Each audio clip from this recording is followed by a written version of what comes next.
स्वागत है आप सभी का चिकमगलूर में। और फ़िलहाल यहाँ की ये एक प्लेस है और आपको घुमाऊँगा मैं, यहाँ की प्लेसेस दिखाऊँगा।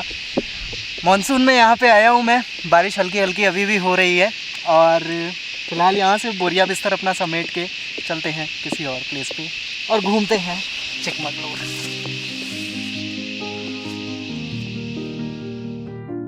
कर्नाटका की राजधानी बेंगलुरु से जब आप लगभग 250 किलोमीटर की जर्नी करते हैं तो आप चिकमगलुरु पहुंच जाते हैं।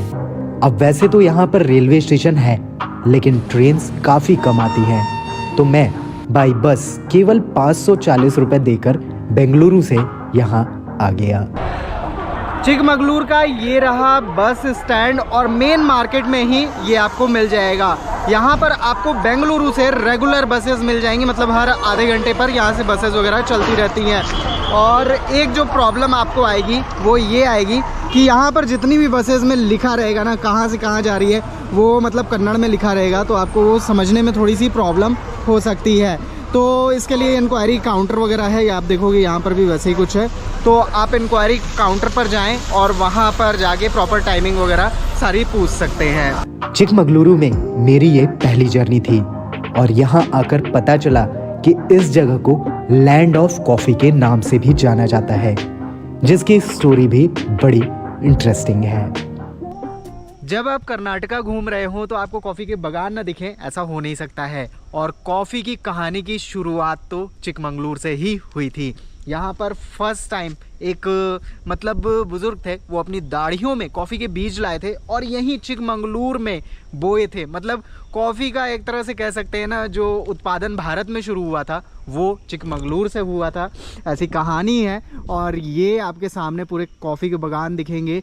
जब आप यहाँ पर थोड़ा सा बाहर की तरफ निकलते हैं चिकमगलूर से 10 किलोमीटर की रेंज में, 20 किलोमीटर के, तो आपको ये कॉफ़ी के बागान ढेर सारे दिखाई देते हैं और पूरे रास्ते पे आपके साथ में चलते रहते हैं। बहुत खूबसूरत लगते हैं और जब इसमें फूल खिल जाते हैं तो पूरे रास्ते भी महकते रहते हैं। चिकमगलुरु का मेन शहर देख के वैसे तो कोई हिल स्टेशन नहीं लगता, पर जब आप यहाँ से कुछ दूर जाते हैं तो आपकी पहाड़ों पर एंट्री हो जाती है और तब आपको पूरा हिल स्टेशन का फील आने लगता है। हालांकि मुझे यहाँ थोड़ा इंटरनली एक्सप्लोर करना था, इसलिए मैंने स्कूटी हायर कर ली। ये है डियो और ये मैंने हायर की है 2 दिन के लिए 850 रुपये में। और यहाँ पर कई सारी ऐसे रेंटल शॉप है, बाकी मैं कॉन्टैक्ट डिटेल दे दूँगा जहाँ से आपको बुक करना है, तो आप भी कर सकते हैं डिस्क्रिप्शन बॉक्स में। और मैंने रिज़ॉर्ट पे ही मंगवा लिया था क्योंकि जहाँ पर रिज़ॉर्ट है यहाँ से लगभग 3-3.5 किलोमीटर दूर है, तो 100 रुपये उसने लिए और यहीं पे ड्रॉप करके दे दिया है। तो आप भी ये सुविधा ले सकते हैं जब अगर आपका दूर हो। बाकी चलते हैं और यहाँ की प्लेसेस एक्सप्लोर करते हैं। मौसम लाजवाब है।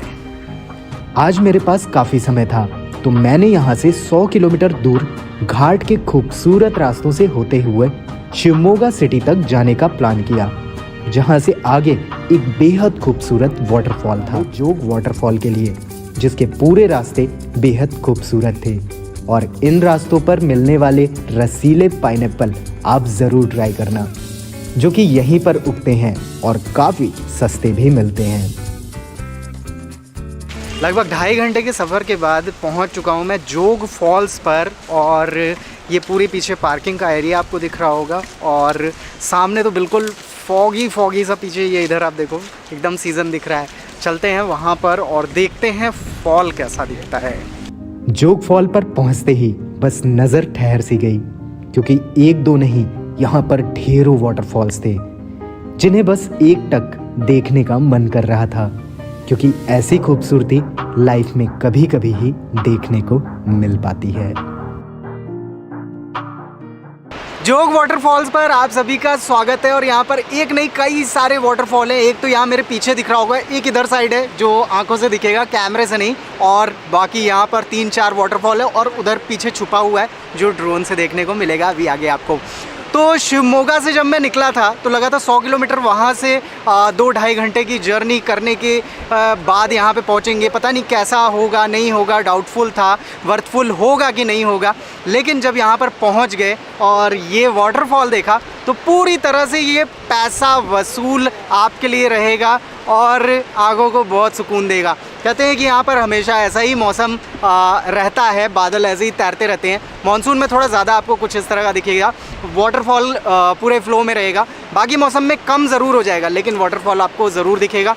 और अपनी लाइफ में जितने भी वाटरफॉल देखे हैं उनमें ये टॉप 3 में मैं ज़रूर रखना चाहूँगा। वाकई में ज़बरदस्त है। और रास्ते में मुझे इसके लिए गाली भी पड़ी है कि इतनी दूर 100 किलोमीटर कौन जाता है एक वाटरफॉल देखने के लिए। मैंने बोला मैंने रील देखी है, वाटरफॉल अच्छा है। चिकमगलुरु से जोग वाटरफॉल तो लगभग 200 किलोमीटर दूर है, लेकिन आप लगभग 6 से 8 हज़ार रुपए में कार बुक करके पूरे डे का प्लान बना के इस ट्रिप को आसानी से कर सकते हैं। इस वाटरफॉल की एंट्री फीस केवल 10 रुपए है। चिकमगलुरु में वापस आकर नेक्स्ट डे मैं बढ़ चला जंगलों की ओर, लेकिन इस रास्ते में पड़ने वाली एक जगह ने मुझे रोक लिया।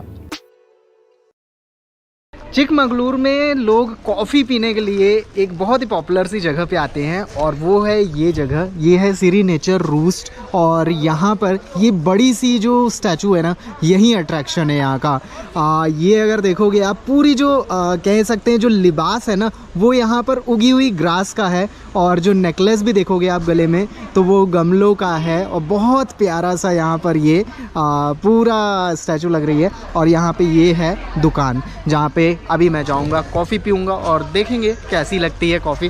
पर फोटोज़ खिंचवाने के लिए ये बहुत प्यारी सी प्लेस है, और मेन चिकमगलुरु से मुश्किल से 3.5 किलोमीटर की दूरी पर है। यहाँ पर मिलने वाली कॉफ़ी के एक कप की प्राइस लगभग 40 रुपए की थी, जो पीने में भी लाजवाब थी। और इसे पीने के बाद और पीने का मन करेगा, क्योंकि कप का साइज थोड़ा कम था और टेस्ट काफ़ी अच्छा। इसी रास्ते पर थोड़ा आगे बढ़ते ही एक मोड़ आता है, जहां चिकमगलुरु की असल टूरिस्ट प्लेसेस के रास्ते मिलते हैं। इन रास्तों पर आप मुल्यनगिरी, सीथाल्यनगिरी, दत्तात्रेय पीठा, बाबा बुडनगिरी जैसे ढेरों प्लेसेस पर जा सकते हैं, जिनमें कुछ जगहों पर आपको ट्रैक भी करनी होती है। इस रूट को छोड़कर जब मैं दूसरे रास्तों पर एक जंगल की तरफ बढ़ा, तो जंगल खत्म होते ही ऐसे रास्तों पर आ गया जहां छोटा सा विलेज था, बारिश की हल्की फुहारे और हरा भरा सा पूरा नज़ारा। चिकमगलुरु में अब मैं आ चुका हूँ यहाँ के गिरी व्यू पॉइंट पर, और यहाँ पर आपको चारों तरफ पेड़ दिखेंगे और ये बीच में ग्रास लैंड पूरा दिखाई देगा। ये भी बहुत प्यारी सी यहाँ की जगह है बाकी जगहों की तरह। और दूर वहाँ पहाड़ों पे देखो, पूरा बादल समेट लिया है अपने पास। बहुत ही खूबसूरत सी ये प्लेस है, और यहाँ पर ज़्यादा टूरिस्ट नहीं आते हैं, क्योंकि थोड़ी सी ऑफ बीट डेस्टिनेशन है।